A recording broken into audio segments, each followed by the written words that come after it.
alwana nnyo okufuna obuganzi eri bannayuganda era awulira ensaalwa bw'alaba abantu abalina obuganzi kyobudde olaba alina effutwa owekitiibwa Kyagulanyi agenda n'ateekayo Ugandans bameka abakumu abanjagala abagala nfuuke pulezidenti mulitwitinge mulaginge kugamba alwana nnyo okufuna obuganzi bwa bannayuganda onaabufuna ojja ng'obayisa booti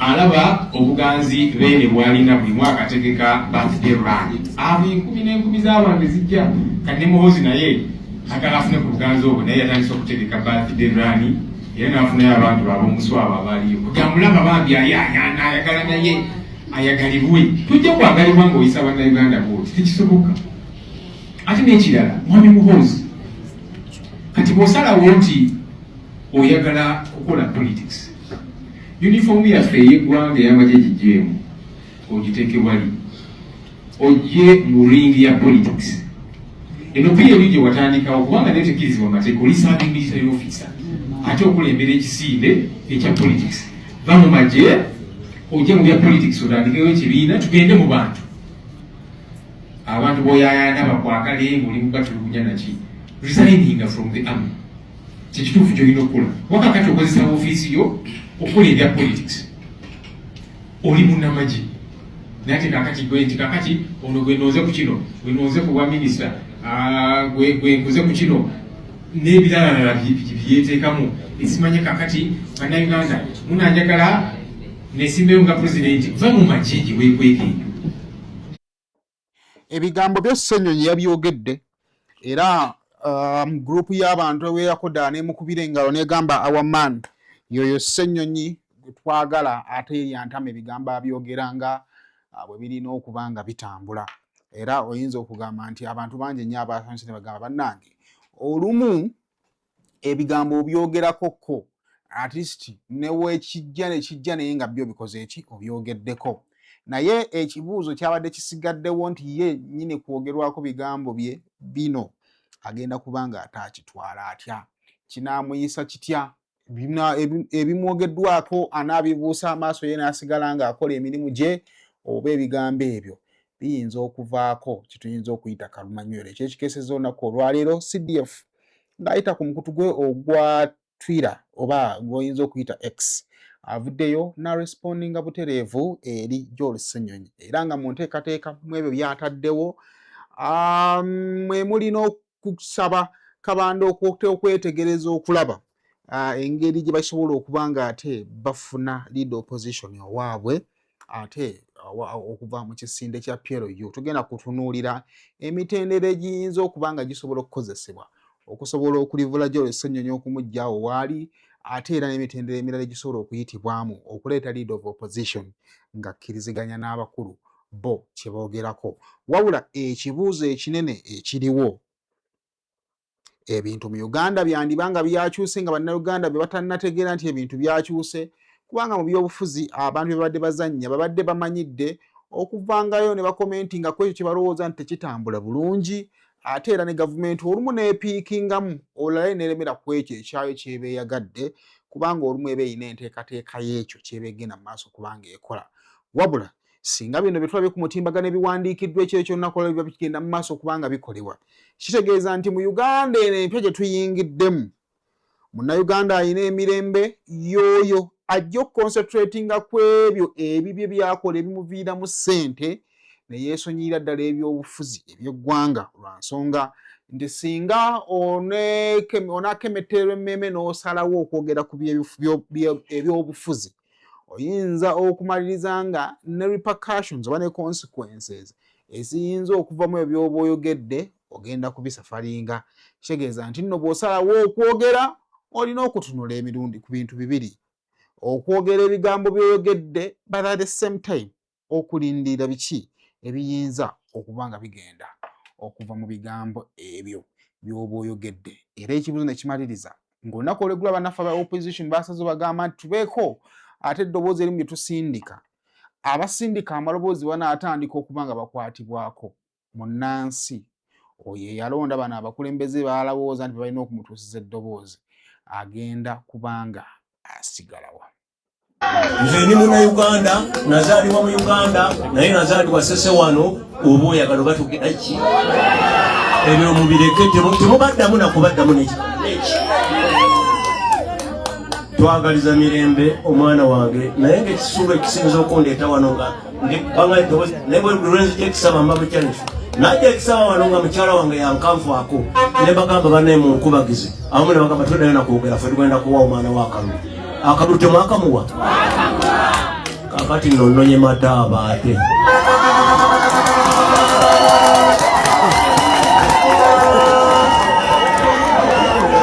Mumpa amataaba g'omwana wange. Nga n'ebiyengenge bwe bigira ki? Mataaba mbeka. Kiri Kalangala akalulu kafuusa akalulu.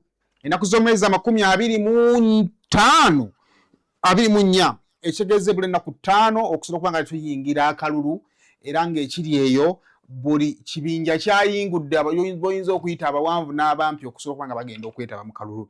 Ekibiina kya National Unity Platform kyayingula abantu baakyo bali eyo mu kampu ate ne NRM nga bakulembeddwamu chairman wa NRM mu Buganda Haji Haruna Kyeyo ne Kasoro naye yagumbye mu bitundu eby'e Kalangala bwe twogerera. Enkalu ziri wakati wa Nampala muganda wa Nakimuli ate ne candidate we NRM manyiddwa nga Aida Nabayiga. Wabula obuzibu obuzzeewo kampu ya NRM erina empagi kwecapitalizingidde akalulu kaayo ate nga n'aba NUP empagi ezo bafuba okulaba nga bakuba era nga aba NRM empagi y'obuzaale bwa Nampala gye bagenda okuba nga boogerako era nga engeri Nakimuli gye yaziikibwa mu bitundu ebyeruweero aba NRM batambuza mwala gagamba nti omuntu gwe mwagala okulonda si wa wano. Ekyawaliriza taata okuvayo n'agamba nti omwana wange namuzaalira wano, maama we namusisinkana wali, yasomera wali, awo we yava n'agenda eri ensi.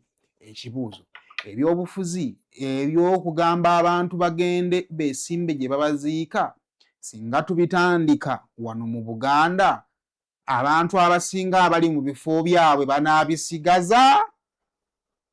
Awo wetugenda okutambulira olunaku olwaleero.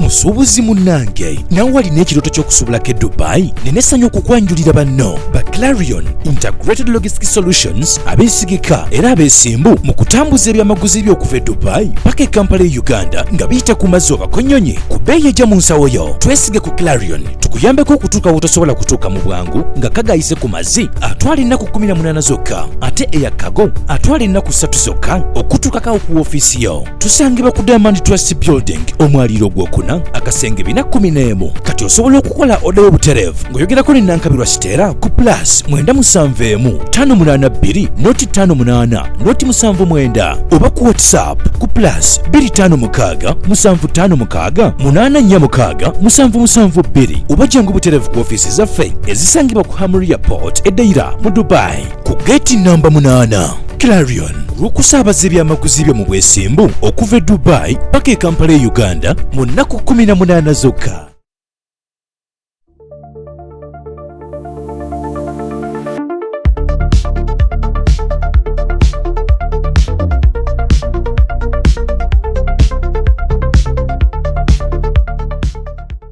Kusema official najo sinzira okubanga ate otulaba subscribing ku mukutu guno okusobola okubanga ate ofuna videos zifanaganako bweziti yonna gye wangaira mu bitundu by'ensi nkubuuzaako nkubaza okubeera nga ate otwegasseko n'olunaku olwaleero.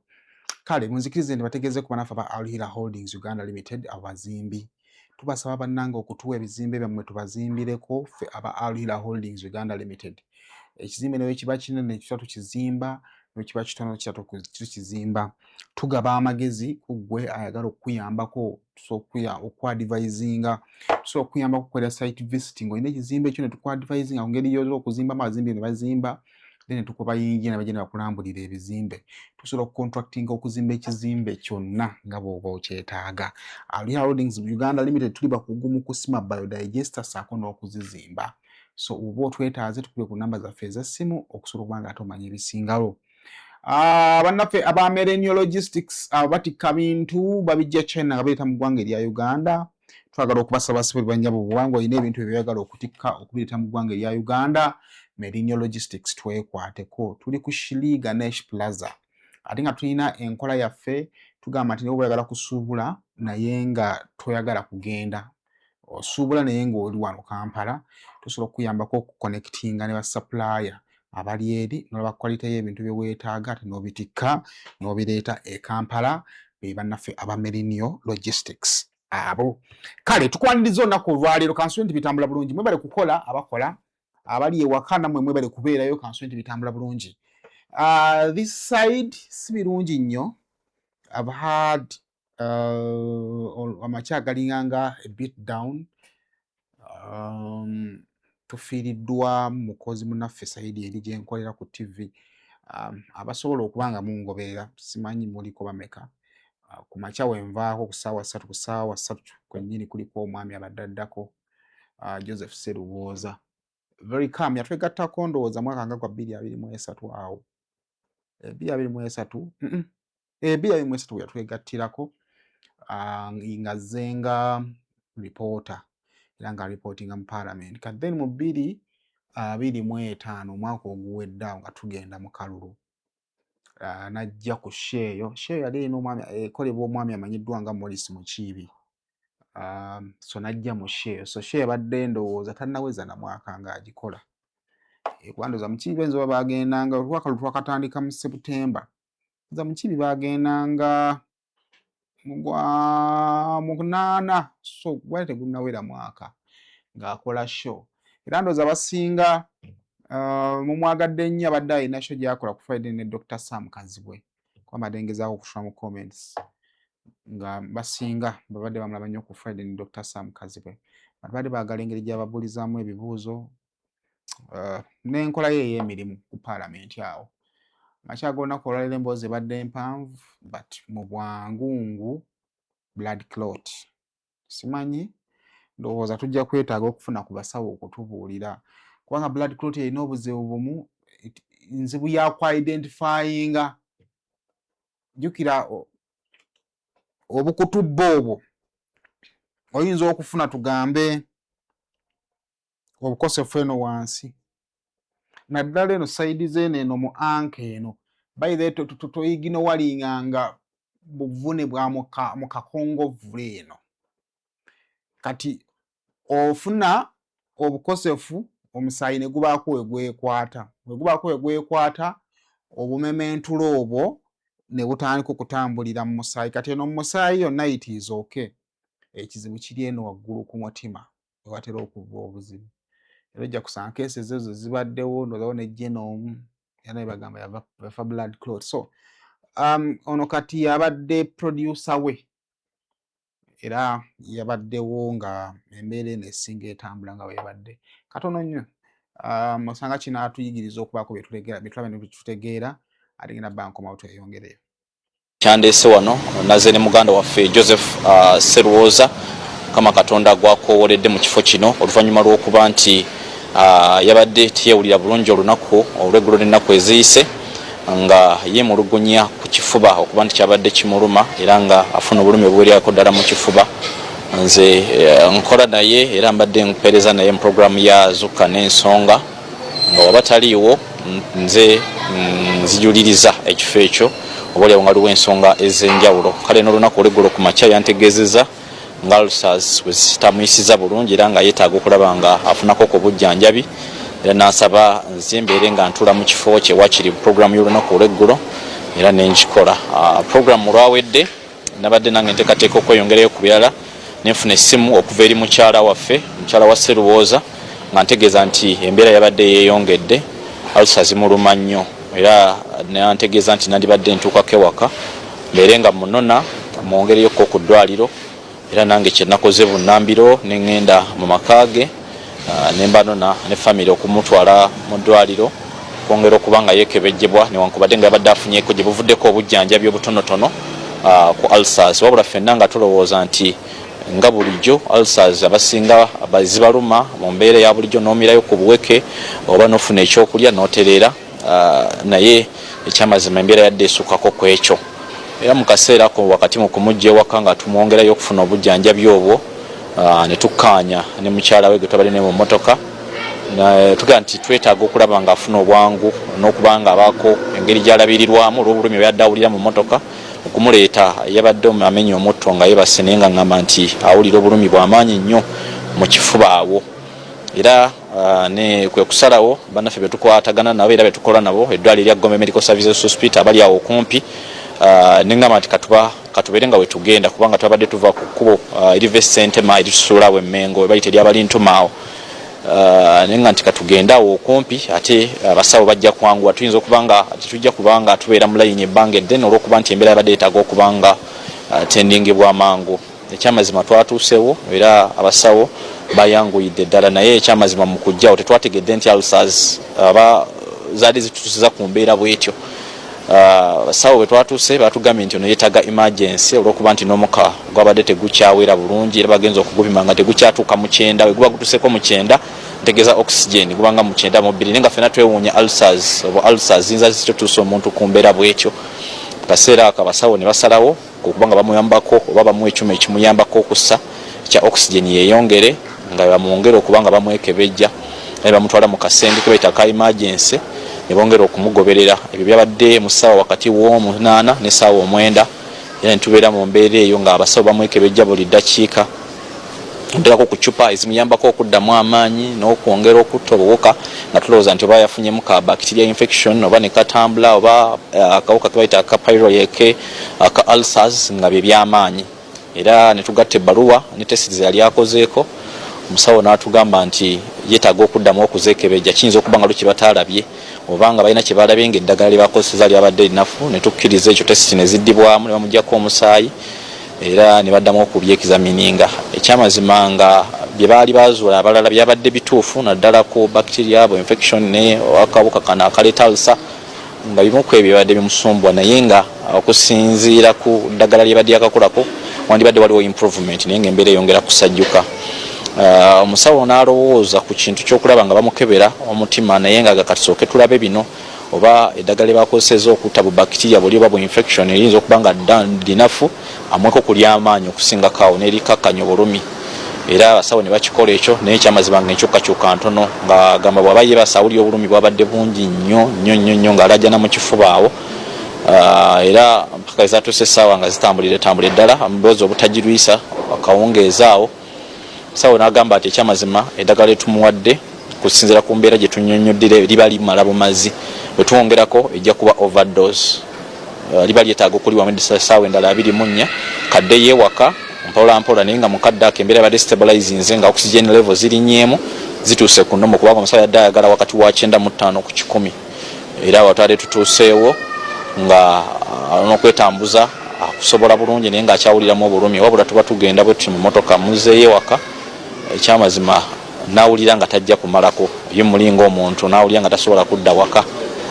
Twali tugezaako okwewala ekitanda ekyo olw'embeera nga tulowooza weziba ulcers bayinza otulagirira so n'atugamba nti amusooke mukomewo tuddemu kati twekebejje kimu ku kimu n'addamu ne bamukebera. Ekyamazima mu kaseera ku mutima gwabadde gukuba bulungi era nga embeera eraga nti omutima tegulina buzibu effect ile kavudde ku ulcers ne balowooza ku kintu kye bayita GAD olw'okuba nti baga nti gaasi aba mungi wano ne yeetuma mu kifuba nga kibiseera ebisinga kitera okuleeta embeera y'okuba nti omuntu afunamu obulumi mu kifuba.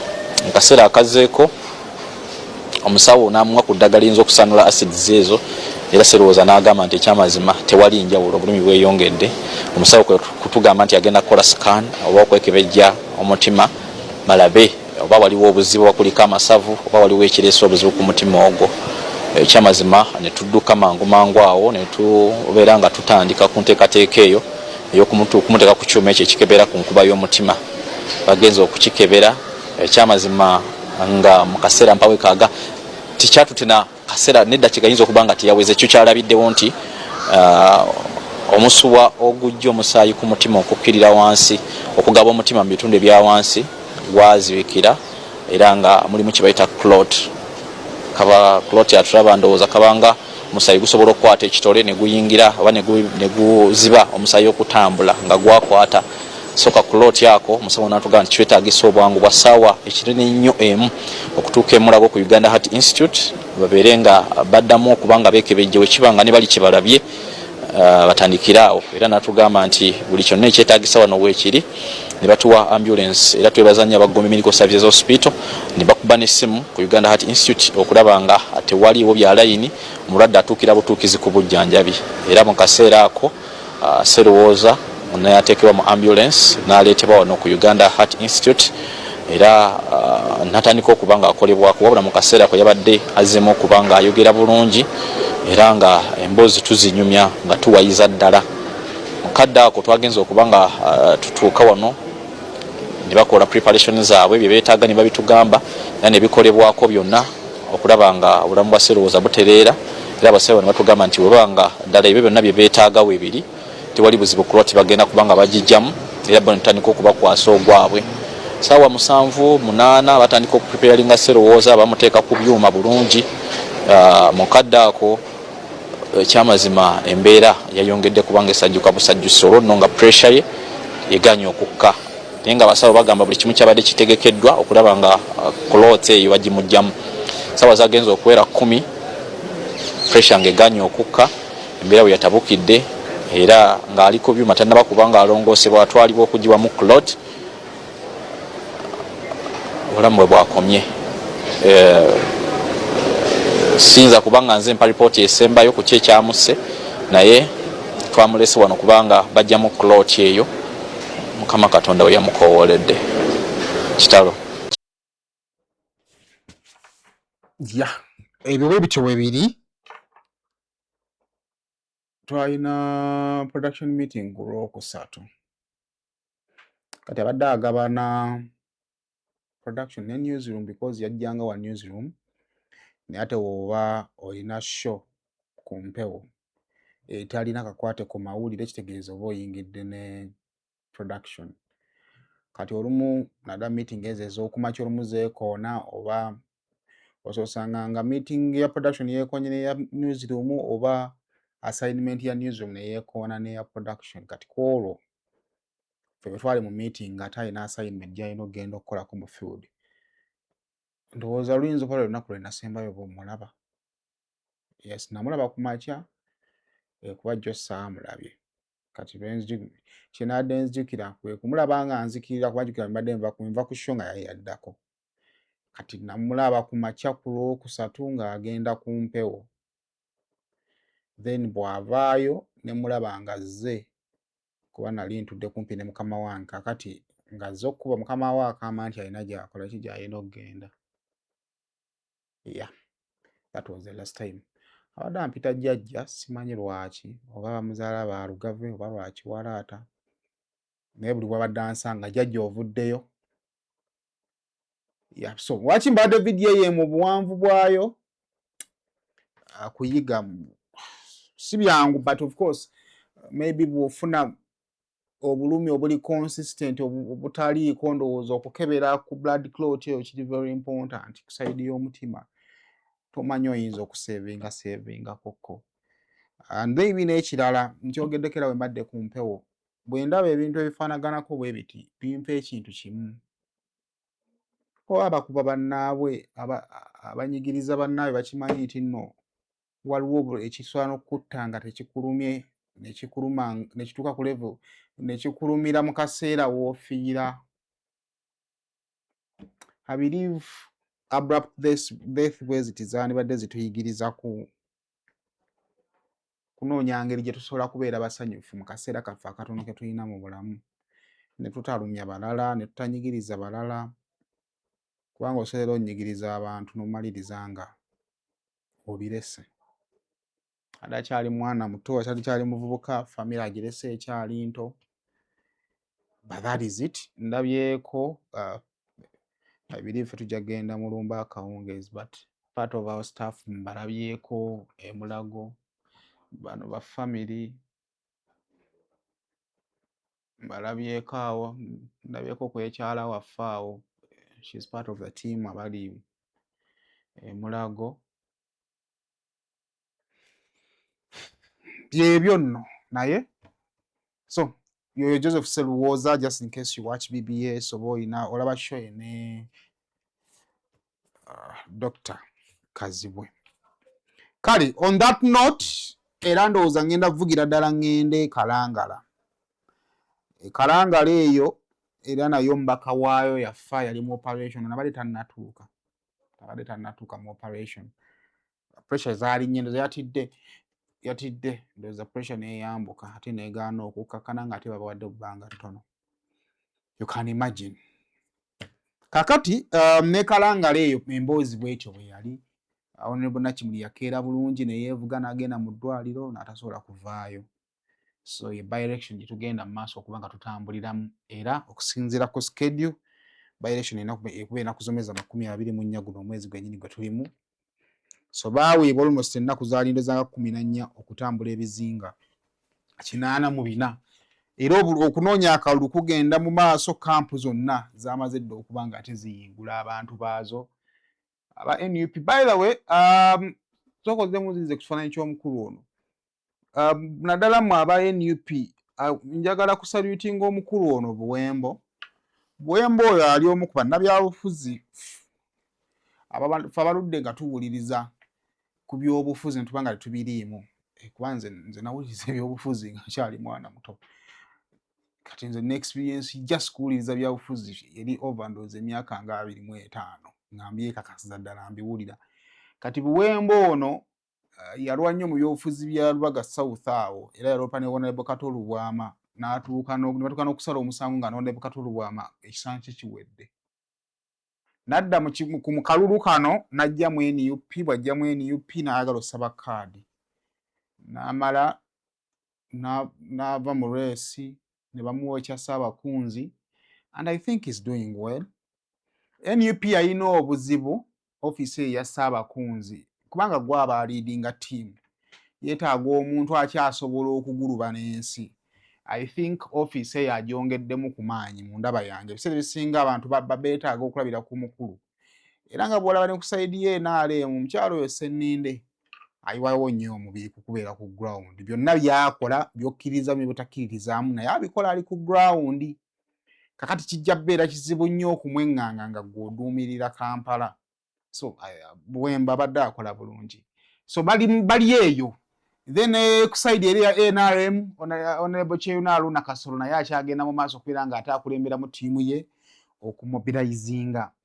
Kakati NUP era nawo njagala kwebaza omukyala ne ttiimu ya NRM nabo nga bagenda mu maaso okubeera nga ate banoonya akalulu kaabwe abaadi baaniriza mubaka bamuyita Ndugwa w'Ebuvuma eyo era yakulira ndoza ko kasi ya Buganda. Kakati NRM tuyinza okugamba nti bwe yayingula Kasolo Namugga naye n'ayambala. I believe ndoza Namugga mu bimu ku byamugwako Essembabule ayinza okuba nga akiraba nti mwandiba nga mulimu omukono kubanga jjukira ne Essembabule eri mu Buganda gwa Kyeyuna Kasolo. Kakati babadde nga beesojja naye kirabika Namugga afuukidde Kasolo obuzibu afuukidde Kasolo obuzibu Kalangala awo. Kakati waliwo olutalo lw'ebigambo olwasiikuuse ku bakulu ababiri abo. Buli omu aweereza munne ebigambo n'agamba tojja kutubba gwe wagwa n'ebifaanaganako bwe bityo. Njagala nsooke nkutwale mu lutalo lw'ebigambo nga tetunnagenda ku nsonga ya buzaale bwa Nampala. Sooka ompe ku lutalo lw'ebigambo olw'abano ababiri. Namugga atwalira Kasolo bw'amuddiza. Omulala w'emawokolo eyo Namugga yagwa naye buli eyagwa naye yali yeesimbye wano eyagwa era naye ndaba yamukulembeddwa. Kati gweokulembeddwa abaagwa kati ate osuubira okuwangula. Katonda anaakola atya mirako ekyewuunya n'akikola atya ekyo. Abantu olina okubala n'ogamba kano wadde mbadde mbawagira naye twagudde dda. Njagala okutegeeza Honorable Kasolo munneetegeeze bulungi zena mugamba nti small size full package Kasolo kugamba kakutande otandika okukwata mu kalulu. Njagala namwe mugamba ogera bino nga nange njogera Honorable Kasolo fe abantu b'enkese tukugamba kakutande okwate muzenva ojja kutuwulira kubanga teri kya bbeeyi nga kalulu kaffe. Temukulembeddwa abantu abayitamu. Buli eyitamu ye winingi bakulembeddemu tulina winingi team. Bo balina ki? Yabwe bagwa dda naye tebamanyi. Bw'oba oyagala okuzaala abalongo, wuliriza nnyo Nnaalongo. Naye oli mugumba ate ompa magezi ag'okuzaala binaaba bitya? Gwe wagwa wali emawogola ate yonna mugga ye yagwa ku ssaawa ezi ng'akaliwa kabala ku 10 kutaano yali amaze okugwa. Ffe tukimanyi nti kano akalulu katujja ku levemu ne kakuteekawa ku lebo ki bazanyire mu kalulu naye tebazanyira mu kalulu ka Nampala Irene. Awo teri kusaaga, hakuna kusaaga, hakuna kwesesasesa, hakuna kwesirwaza. Mukitegedde nga 24 tusalawo Kalangala oba egenda mu maaso oba evunama mukanoonye mukalonde mukakuume temukkiriza akakwatamu. People power. So Honorable Kasolo Muyiga akyaguliko ogunoonya abanaateteeganya akalulu. Honorable Kasolo tukugamba ng'omukulembeze va mu bintu by'okukola effujjo ku bantu munoonya akalulu. Honorable Kasolo ekigambo ky'effujjo Abannayuganda mwenna we mulaba ekitutuuseeko kyonna okutuwamba okutukwata otukolako effujjo bannakalongolo babbira akalulu kaabwe omuntu ogu gwe muba muteekako eriiso Honorable Kasolo. Namba 2 yabagambye kandidate wa Nuupu Nampala Irene bamuzaala Luweero. Honorable Kasolo njagala kusala tuteekamu busosoze. Bannayuganda baakoowa Uganda nsi yaffe buli muntu waddembe ogenda okukolera gy'ayagala.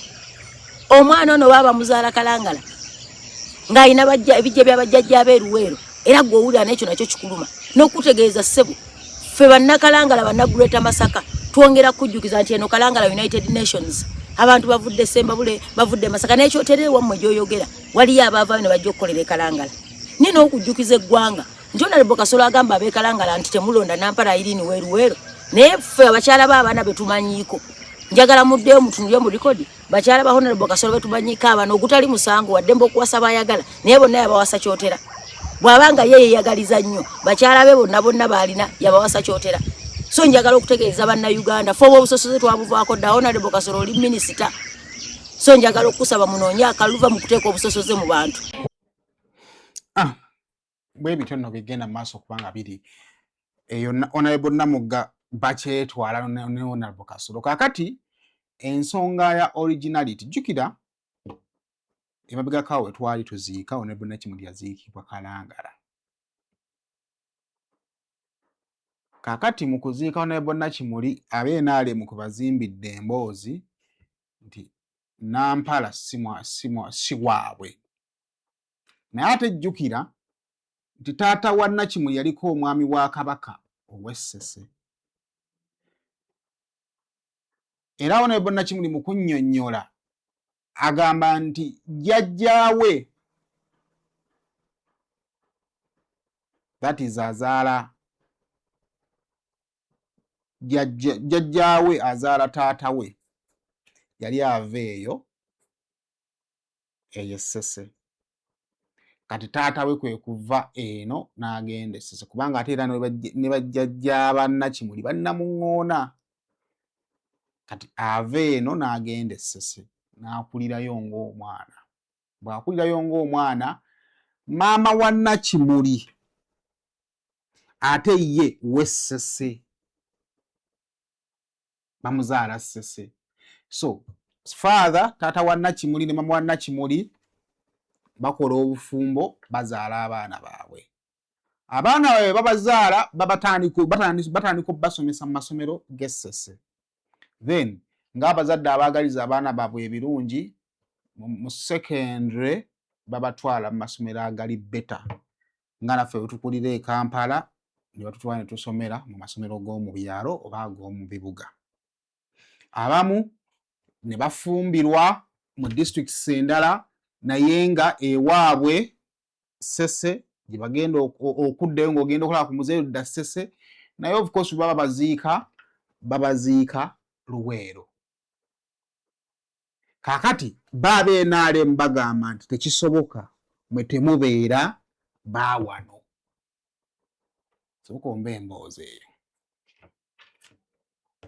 Ate bamukakatika ku bantu nti ate abeere member wa parliament bitya sibanyama nakuyiga kwati walinnya lyo abamu balyatulanga lya musajja bali bwangaza abamu bagamba nampala abamu bagamba ki sibitegeera kale ate kyemulina mmwe temunnababikola ki nze ndowooza bwe mba mwagala okumanya nti wammwe n'abayiga bwe yagwa yasenguka yakola ki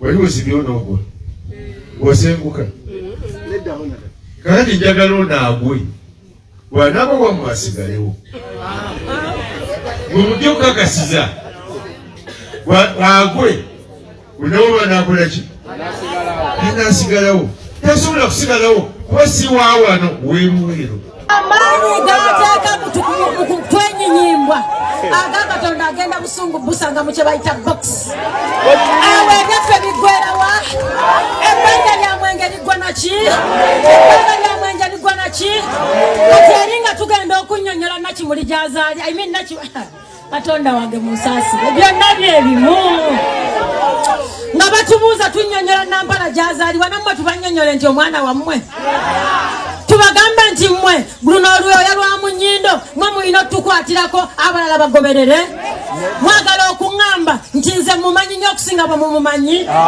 omwana waaba wammwe tetugenda bannyonnyola bingi taata nkusaba era nkutegeeza si gwe otubanja fe tukubanja fe gwobanja ffe tulina okukwebaza okutuwa ekimuli ky'akawala kabayita nakimuli nakifulaawa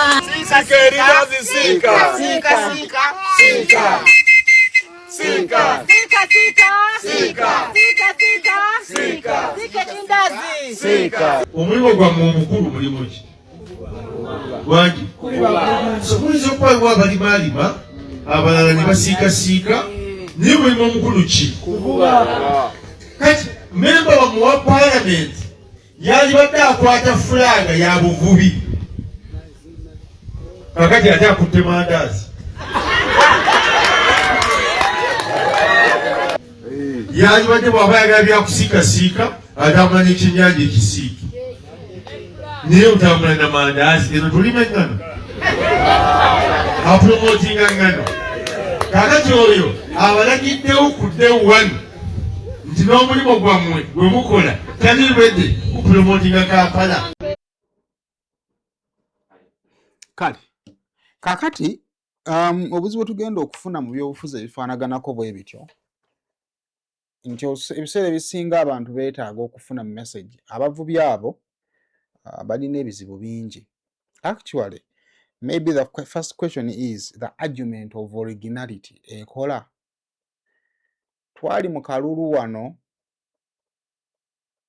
ak'Nakawa East ewa Joel Ssenyonyi manye wa Waiswa ng'abavuma Waiswa bamuvuma mawanga naye nga beerabidde nti ekitundu kye balimu almost 65% abalimu si baawo bapangisa na mawanga agali mixed.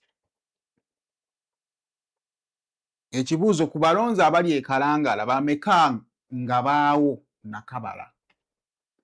Emirundi mingi abantu abasangibwa ku bizinga batera kuva mu bitundu ebyenjawulo nga balemeddwa obulamu n'agamba kangende ku kizinga. Era wano waffe yali njogera nga wonoonya omuntu n'akubula ng'oli agamba yagenda ku bizinga. Ebizinga UN bikuŋŋaanya abantu aba buli kika. Ku kizinga gy'ogenda n'osanga eksiwo, ku kizinga gy'ogenda n'osanga ebintu ebyaki ebyenjawulo. So oyinza okusanga nga kaadi ya originality enfu naddala mu kitundu gye balaze nze ndowooza yange. Wabula naye ekyokubiri ndowooza nti abenaale muli mu kunyeenya emmeeza ate ng'eriko ebyokunywa eby'omuwendo.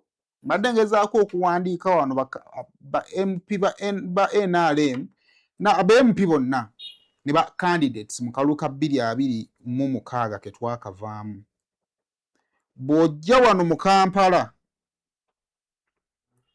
Makindye East NRM yaleeta abaho era n'anoonya akalulu nga teri amugambye era twali yamubuuza gye bamuziika. Bw'ogenda e Makindye West ewali wa Allen kati wa Zahara Luyulika era nayo candidate yaliwo wa NRM era naye yeyita maama Makindi naye yayonoonya akalulu ke nga tewali amugambyeko ng'amubuuza gye bamuziika. Bw'ogenda eyawangula akalulu ka Nakawa West era naye waali n'okulayira yalayira Luhindi ate era nga yabakulemberako ko ng'akulembera Nakawa yeyawamu era naye tewali yamubuuza gye bamuziika. Bw'ojja mu Busiro East waliyo Emmanuel Magoola oyo naye teri yamubuuza gye bamuziika. Entebbe municipality waliyo Gashayija tewali yamubuuza gye bamuziika. E Busiro South omubaka ali yalayidde bamuyita Kenan Opio naye tewali yamubuuza gye bamuziika. To mention them by the few. Genda e Masaka awo candidate wa NRM ow'ekimanya Kamoni na bambi bamuyita Asiimwe. So ndowooza nti it is wrong politics. Ndowooza yange I think it is not right politics. Ekyokubiri ndowooza nti ensonga y'omubaka yandi nti abantu bakiikirira abategeera bw'abanga Nampala yazaalibwa Kalangala n'asoma paka P7 nga ali Kalangala kikkirizibwa nti omuntu embeera z'asinga okukapitalinga n'otegeera z'embeera z'akuliramu emyaka 12 gy'obulamu bwe. Nampala emyaka 12 egyasooka egy'obulamu bwe yali Kalangala kubanga yali akyali nnyo wansi w'abazadde be. Bwe yamala n'avaawo n'agenda afune education eri better okusinga kweri Kalangala. Kaakati nze ndowooza nti Minisita Kyenaalo Nakasolo tusalire magezi abaana abali e Kalangala kati abeesobola baleme kuvuga maato kuva Kalangala kugenda ku masomero g'e Masaka nga tofunira Kalangala secondary schools eziri ku mulembe. Olunaku olw'eggulu mu kugezaako okunoonya akalulu twalabyeko essomero erimu abaana be baadde basisinkanye ng'abaana kiraasi zonna basomera mu kayumba ng'ebbaati bweriri naye nga tekuliiko bisenge nga time ya lunch bwetuuka ate abaana babata ne baddayo ewaka banywe obuugi ate bakomewo. Mu mulembe guno tukyamanyiyo abaana nga asula ku kizinga kirala n'alemererwa okuva ku kizinga ekyo okujja okukola ebibuuzo kubanga tewali lyato limuleeta oba ennyanja yafuukuuse. We need to address those issues. Nampala ayinza obutawangula kalulu tetuganye naye ate abantu b'e Kalanga balina ensonga wakiti bamanna bayiga akalulu emirundi egyo baakamuma mu 2021 ne bakamuma ne mu 2026 yali MP mu kisanja kya 2016-2021. Ezo z'ensonga za Nabayiga wadde alina ennyumba efaanagana ng'omuntu zaakolebwako. Nze ndowooza tulina okwadressinga. Nabayiga yali akulembeddeko 2016 paka 21. Nakimuli najja n'amugyawo ng'afuze emyaka 5. Nakimuli n'afuga emyaka 5 Nabayiga n'asigala mu bantu abo era n'akumu ne bamumma akalulu. Nabayiga alina ebyo alina okusooka okwetereeza wandibanga waliwo obuzibu obusukka ku ebyo okusinga okukapitalizinga ku mawanga kubanga emmeeza gye tunyeenya eyinza okuba erina abantu be yanyiiza edda naye nga baatya buti kubyogera kati we munaakola ez'akabiriiti kayinza okwokya mmwe okusinga bwe kanaayokya abalala. Eyo ndowooza nno yange. Kale awo munzikirize tuveewo naye akaluko kagenda kubeerayo. Twagala kulaba biki ebigenda okuba nga biva sayidizi eyo mu kalulu ak'envuunula bibya. Kale kaakati omutimbagano gusuze guli ku muliro. Gusuze guli ku muliro. Ova vidiyo gyo esonyize yateekayo. Omanye byonna ebisinga okuluma. Mu Uganda mwe muli ab'opposition era abeeyanjula nga ab'opposition. Ng'ensonga bagiraba naye nga bagibuusa amaaso ne bagenda ku mabega w'ensonga. And because tuli mu society lacking information tumaliza nga ffenna tugoberedde kubanga byayogedde bipya tetubiwulirangako abamu kitulowoozesa nti bituufu. Sooka mbe ku musajja oyo Sentamu Ssewandagi. Ekyatunyumiza nuupu nti balina kibayinza otukolera bwe tudda bwe tulaga. Gano gonna amaanyi Muhoozi g'alina kati g'ayogeza g'akozesa nga talina amukoona ku mukono. Maanyi ga Bobi Wine yagamuwadde. Maanyi ga National Unity Platform. Senga nuupu teyanafu yaludda luvuganya. bali bade batwala Lukwago wano Kampala ne tutamujuza bipiira. Senga katuli mkugobagana na polisi. Senga katuli mkugobagana na polisi. Ngembaganjo tugukumye, Erubaga tugukumye, Natete tugukumye, buli wamu tugukumye. Neba na National Platform. Bebana fuye rudo luvuganya government. Ne bagituusa ku level eno okubanga kati buli kintu nakyo tukola bali ekyabo kyakola kikola ki omutayinza kukwata muntu nada mukwewaana n'afulumya ebifaananyi nti yabadde alina n'enviiri nazisazeeko nendaba Muhammad Nsereko gagamba nti omusajja omukulu tanyumira nviiri kati awanyuma bulungi nnyo olina agamba n'ogamba Muhammad Nsereko olina afulumya amawulire ngagamba nti nono naye bamukwate sinese muju naye bamukwate mutuyambire kayiga Olunyankole simanyi Oluswayiri anti oli yasoma Lunyankole Edi Mutwe eri yasulu kwago bamute kuyiga Luswayiri.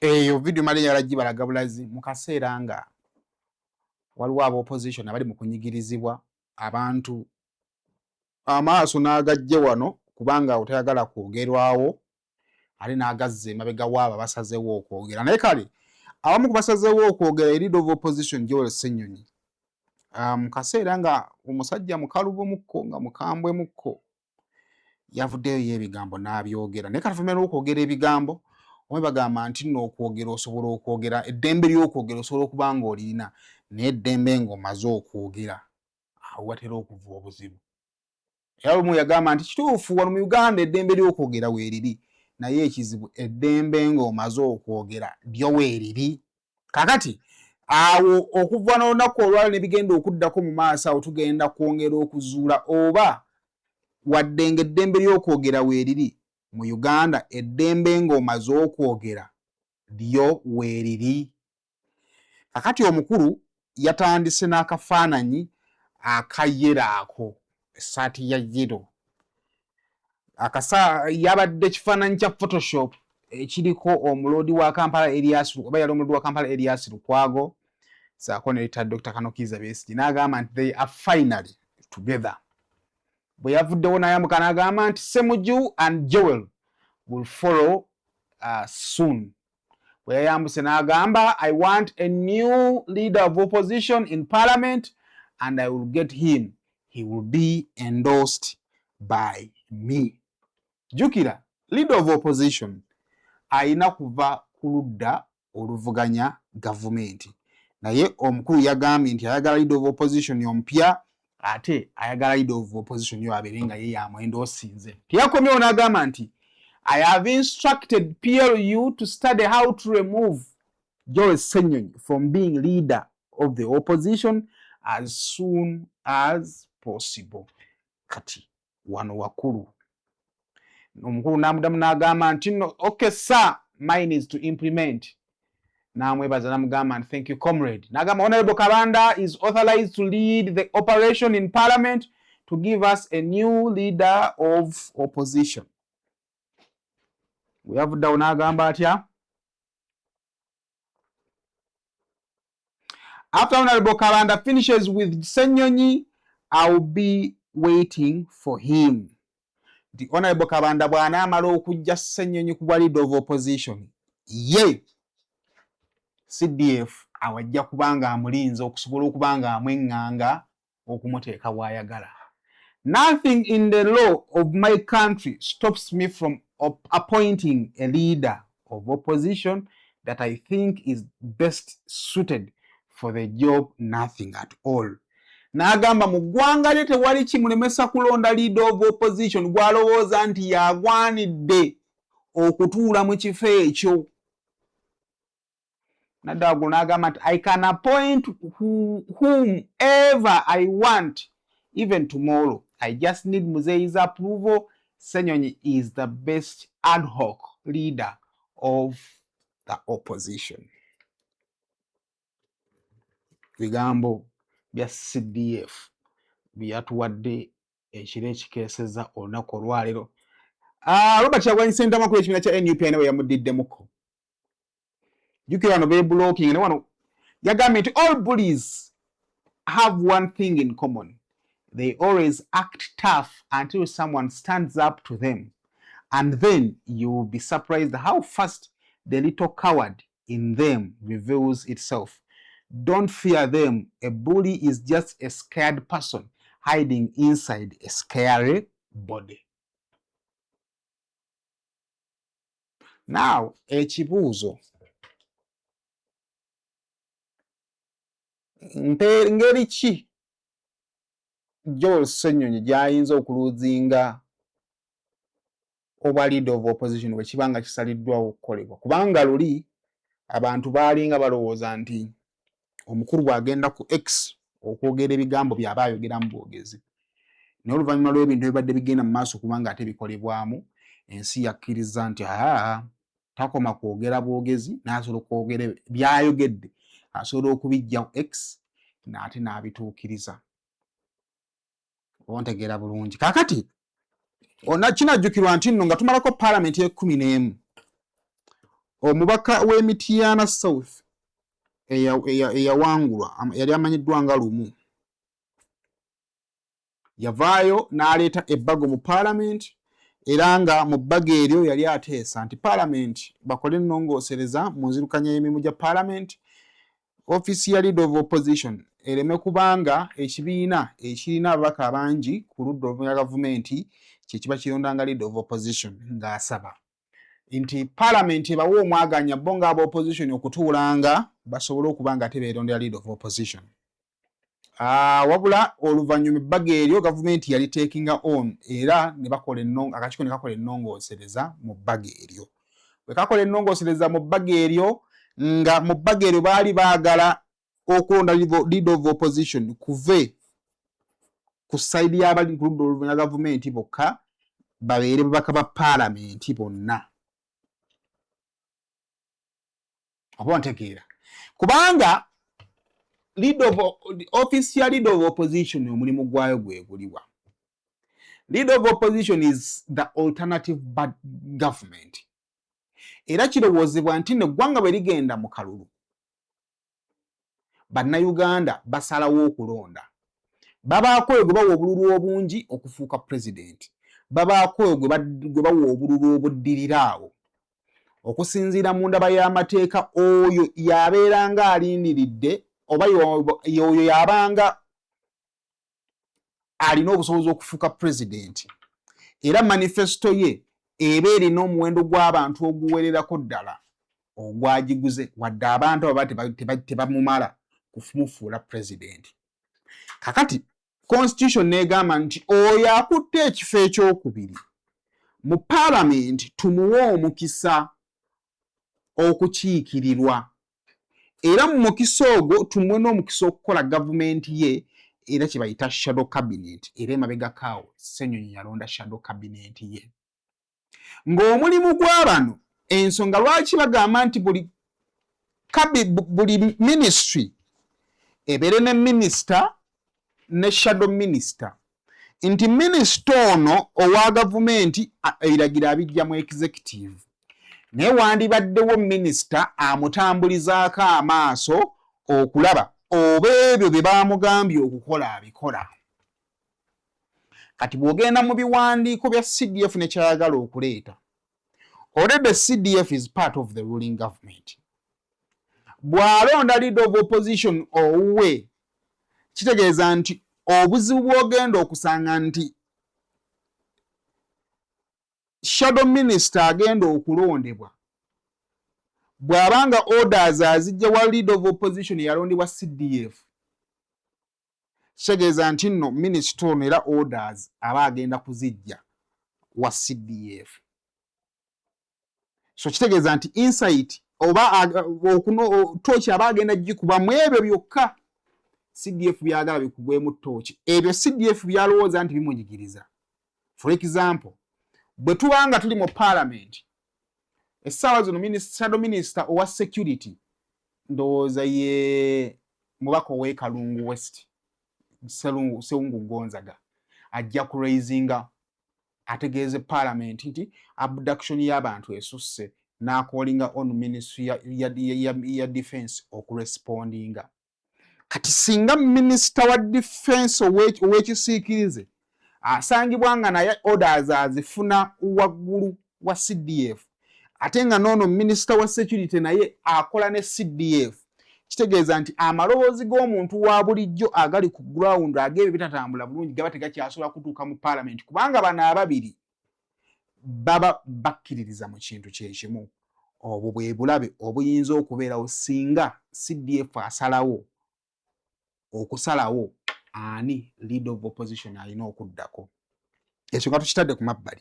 Obusobozi ki? Nkutegeezezza nti no by constitution ekibiina ekisinga abantu ku government kye kirina okulonda alternative government. Kakati okuleka nga tukomezzawo etteeka lya lumu. Ekyokubiri bwe tukoma etteeka lya lumu kitegeeza nti NUP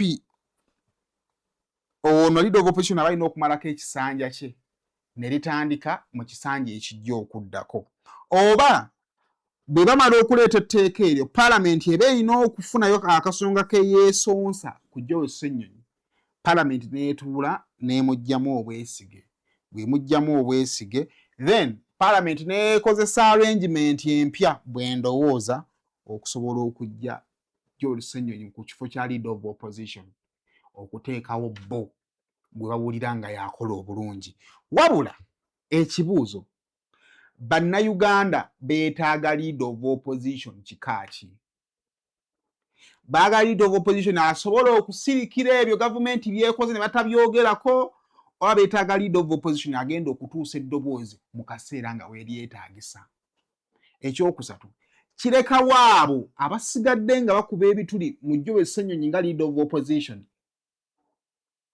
ng'agezaako okukola emirimu gye egy'okucekinga gavumenti ng'ate baacekinga bawulira ne bwali tagwanidde kubeerawo era bwe guba waliwo omukisa ogw'okuvaawo okweyongera bamugyeyo bateekewo gwe bawulira gwe bawuliriramu emirembe balina okugukozesa. So ebyo nno bye tugenda okulindirira era twagala kwetegereza bulungi ku lutuula lwa palamenti olunaddako.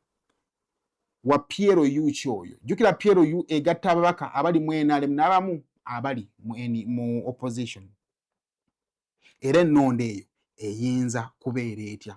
Binaasoboka oba biyinza okukola ne mala ne bikuwa ku kisenge nga bwe twalabe ebya eyali speaker wa parliament. Byonna byakolebwa okunoonyeza ne kuggwa okufuusa ennyumba ye ne kukozebwa naye bwe byatuuka ku mmeeza y'omukulembeze w'eggwanga n'agamba ekyo kiyinza obutasoboka kyova paka nakati teri akyanyega ku yali speaker wa parliament Anita Amongo naye ng'amaanyi bwe byaleetebwa gaali mangi. Now we shall wait to see tulabe biki ebigenda okubanga biddako. Tulowooza tujja kwongera kubanga tubawa updates ku mawulire agana bagatambula ne exclusives ezinaba zijja mu maaso awo. For now muzikirize mbaleke. Rosemary Beddings tusangibwa Kasubi nga wakava Mbitaala ng'olingadde Namuŋŋoona ewali omuti gwa Jambula ogenda kulaba ekipande bwaguuga ekiriko Rosemary Beddings. Rosemary Beddings tulina package zaffe ennungi ez'abantu abakulu. Bwe twava mu go back to school ne tubaleetayo ne package abantu abakulu. However akabeeyi kakyuseemuko nga bwe mumanyi ebyenfuna ennaku zino bwe bitambula naddala abali mu business mbaseetaaga nnyo okubannyonnyola. Package yaffe eya 5 ku mukaaga ejirako omufaliso omulungi ogwa rose form omunene guno gwolaba ne tukuweerako essuuka ne tukuweerako fiber pillows ne tukuweerako bed cover bwaguuga ne tukuweerako akatimba byonna ebintu ebyo 5x6 ogenda kubifuna ku mitwalo 41. Nnya ku mukaaga era omufaliso gusigala gwe gumu ne tukuweerako essuuka ne tukuweerako akatimba kuweerako pillows era wamu ne bed cover tugenda kuwera ku mitwalo kati 36. Ebbeeyi eno esobola okubanga ekyuka olw'embeera kati nga bwe mugimanyi. Ng'ogyeko package tulina night dresses ennungi abagala amasuka ga hotel abalina Airbnb mujje ku Rosemary Beddings tuziba designingire ensawo z'oku mugongo ensawo z'abagole byonna wojja wano ku Rosemary Beddings bed covers. Nyongezo bajjukiza nti package zino emiwendo gino for now gye tuliko wanabaawo enkyukakyuka yonna tujja kubategeeza mbeere bulungi mu ngero okutiwagira.